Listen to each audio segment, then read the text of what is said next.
Crotona Park is located in the Bronx, New York City.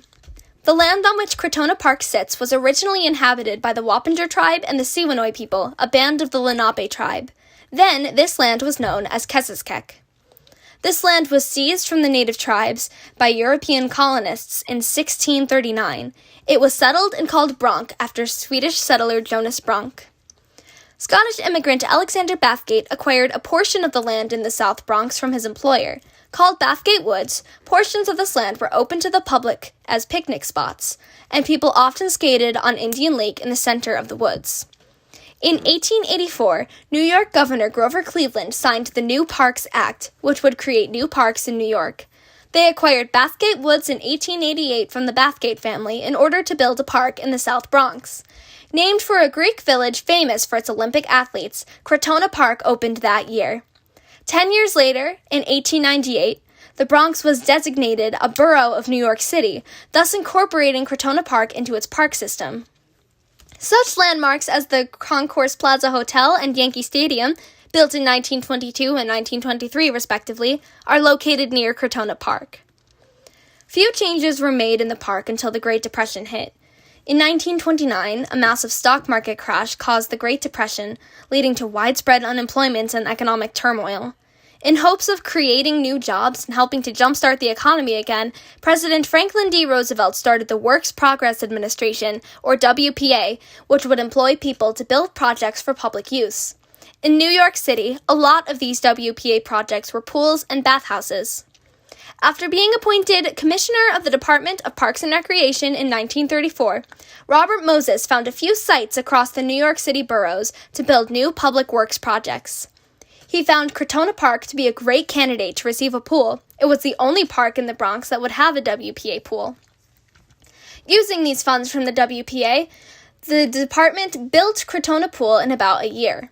It was designed by architect Herbert Magoon with a French castle-inspired bathhouse by Aymar Embry II. The main pool is 330 feet by 120 feet, making it almost 4 times Olympic regulation, and it also features a diving pool.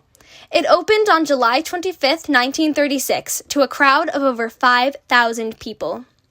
Between 1938 and 1941, more improvements were made to the park and the pool.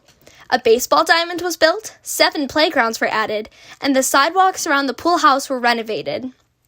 The Cross Bronx Expressway was built in 1945, effectively splitting the park into 2, what's now known as Tremont Park and what we know as Crotona Park. This is when Crotona Park started to become a hot spot for gang violence and activity. Attendance declined and parts of the park fell into disrepair. In 1979, Crotona Park sponsored a mass said by Pope John Paul II to help turn things around and bring attention to the park. But it wasn't until the Friends of Crotona group, dedicated to the revival of the park, was established in 1996 that any real progress was seen. The old diving pool had been filled in and designated a children's play area a year earlier, but the Friends of Crotona wanted to get more done. They filled in the other smaller pools, and they raised funds to help renovate other parts of the park. The early 2000s saw the reopening of the park's nature center, and since then, more plans have been made to revitalize the park, though most of these plans have yet to be seen into fruition. However, in 2007, the Crotona Pool was designated an official New York City landmark, thus codifying its importance to the city. Between ice skating and building snowmen in the winter, to the budding flowers and nesting songbirds in the spring, or the bustling Crotona Pool and nearby playgrounds in the summer, to the vibrancy of the changing leaves along the trails in autumn, Crotona Park is a wonderful place to connect with nature and the Bronx community in all seasons of the year. Though Crotona Pool is only active from the beginning of the summer until September, the rest of the park seems to revolve around it regardless of the season. Today, Crotona Park remains a wonderful place for family and children to spend time, though there are more things that must be done to restore it to its former glory.